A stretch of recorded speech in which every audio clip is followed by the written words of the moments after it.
ಕತೆ ಎಲ್ಲವೂ interesting. Smuggling ಅಷ್ಟೇ ಅಲ್ಲ, ಪರ್ಸನಲ್ ಲೈಫ್ ಕೂಡ ಅಷ್ಟೇ ಇಂಟ್ರೆಸ್ಟಿಂಗ್. ತೊಡೆಯಲ್ಲಿ ಕೆಜಿ ಗಟ್ಟಲೆ ಚಿನ್ನ ಕದ್ದು ತಂದಿದ್ದ ನಟಿ ಸಿಕ್ಕಿ ಬಿದ್ದಿದ್ದು ಎಷ್ಟು ರೋಚಕವೋ, ಆಕೆಯ ಮದುವೆಯ ಕಥೆಯೂ ಅಷ್ಟೇ ರೋಚಕವಾಗಿದೆ.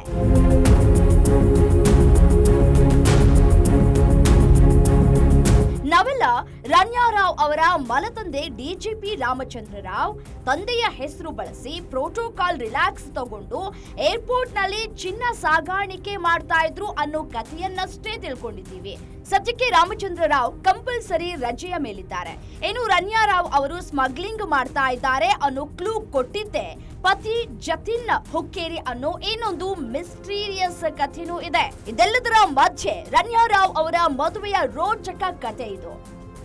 ರಣ್ಯಾ ರಾವ್ ಅವರು ಜತಿನ್ ಹುಕ್ಕೇರಿ ಅನ್ನೋ ಬೆಳಗಾವಿಯ ಬಿಸ್ನೆಸ್ ಮ್ಯಾನ್ ಜೊತೆ ಮದುವೆಯಾಗಿದ್ದಾರೆ. ಆದ್ರೆ ಈ ಮದುವೆಯೂ ಕೂಡ ಉಳಿಯೋ ಹಾಗಿಲ್ಲ.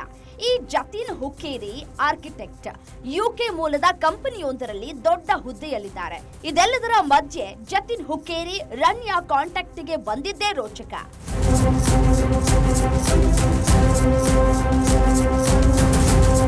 ರಣ್ಯಾ ರಾವ್ ಅವರು ಮದುವೆ ಬ್ರೋಕರ್ ಏಜೆನ್ಸಿ ಮೂಲಕ ಜತಿನ್ ಹುಕ್ಕೇರಿ ಅವರನ್ನ ಮೊದಲಿಗೆ ಪರಿಚಯ ಮಾಡಿಕೊಳ್ತಾರೆ. ಆ ಡೇಟ್ ಅಕ್ಟೋಬರ್ 6, 2024. ಆ ಭೇಟಿಯಾಗೋದು ವೈಲ್ಡ್ ಫೋಟೋಗ್ರಫಿ ಜರ್ನಿಯಲ್ಲಿ. ಕರ್ನಾಟಕದ ಒಂದು ಅಭಯಾರಣ್ಯದಲ್ಲಿ ಇಬ್ಬರು ಪರಸ್ಪರ ಮೀಟ್ ಆದ್ರು ಅನ್ನೋದು ಸದ್ಯಕ್ಕೆ ಗೊತ್ತಾಗ್ತಾ ಇರುವಂತಹ ಮಾಹಿತಿ. ಅದಾಗಿ ಸರಿಯಾದ 21 ದಿನಕ್ಕೆ ಎಂಗೇಜ್ಮೆಂಟ್ ಆಗುತ್ತೆ. ಅಕ್ಟೋಬರ್ 27ನೇ ತಾರೀಕು ನಿಶ್ಚಿತಾರ್ಥ ಆಗಿದೆ. ನವೆಂಬರ್ 27ಕ್ಕೆ ಅಂದ್ರೆ ನಿಶ್ಚಿತಾರ್ಥ ಆದ ಕರೆಕ್ಟ್ ಆಗಿ 1 ತಿಂಗಳಿಗೆ ತಾಜ್ ವೆಸ್ಟ್ ಎಂಡ್ ನಲ್ಲಿ ನವೆಂಬರ್ 27ನೇ ತಾರೀಕು ಮದುವೆ ಆಗಿದೆ. ಈ ಮದುವೆ ಆಗಿ 1.5 ತಿಂಗಳಿಗೆ ಡಿವೋರ್ಸ್ ನೋಟಿಸ್ ಬಂದಿದೆ. ಸದ್ಯಕ್ಕೀಗ ಡಿವೋರ್ಸ್ ಆಗಿಲ್ಲ, ನೋಟಿಸ್ ಹಂತದಲ್ಲೇ ಇದೆ.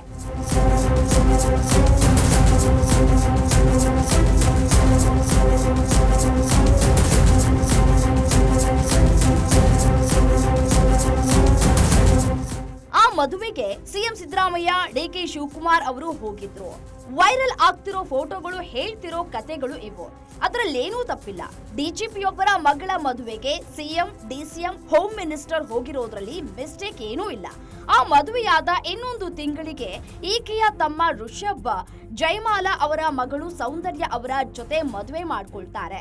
ಅಂದ್ರೆ ರಣ್ಯಾ ಅವರ ಬ್ರದರ್ ಜಯಮಾಲಾ ಅವರ ಅಳಿಯ. ಜಯಮಾಲಾ ಅವರ ಪರಿಚಯ, ಎಂಗೇಜ್ಮೆಂಟ್, ಮ್ಯಾರೇಜ್, ಡಿವೋರ್ಸ್ ಸ್ಪೀಡ್ ನೋಡ್ತಾ ಇದ್ರೆ ರಣ್ಯಾ ರಾವ್ ಅವರು ವೇಗವಾಗಿ ದುಡ್ಡು ಮಾಡೋ ಆಸೆಗೆ ಬಿದ್ದು ಸ್ಮಗ್ಲಿಂಗ್ ಗ್ಯಾಂಗ್ ಸುಳಿಗೆ ಸಿಕ್ಕಾಕೊಂಡ್ರ ಅನ್ನೋದು ಅನುಮಾನ. ಇದನ್ನೆಲ್ಲ ನೋಡ್ತಾ ಇದ್ರೆ ರಣ್ಯಾ ಅವರು ತೊಡೆಗಳಲ್ಲಿ 14.8 ಕೆಜಿ ಚಿನ್ನವನ್ನ ಇಟ್ಕೊಂಡು ಬಂದಿದ್ರು ಅನ್ನೋ ಕಥೆ ನೋಡ್ತಾ ಇದ್ರೆ ರಣ್ಯಾ ರಾವ್ ಅವರಿಗೆ ಇದು ಮೊದಲ ಸ್ಮಗ್ಲಿಂಗ್ ಅಲ್ಲ ಅನ್ನೋದು ತನಿಖಾಧಿಕಾರಿಗಳ ಡೌಟ್. ಒಟ್ನಲ್ಲಿ ರಣ್ಯಾ ರಾವ್ ಈಗ ಜೈಲ್ ಬರ್ಡ್. ಗ್ಯಾರಂಟಿ ನ್ಯೂಸ್, ಸುದ್ದಿ ಖಚಿತ, ನ್ಯಾಯ ನಿಶ್ಚಿತ.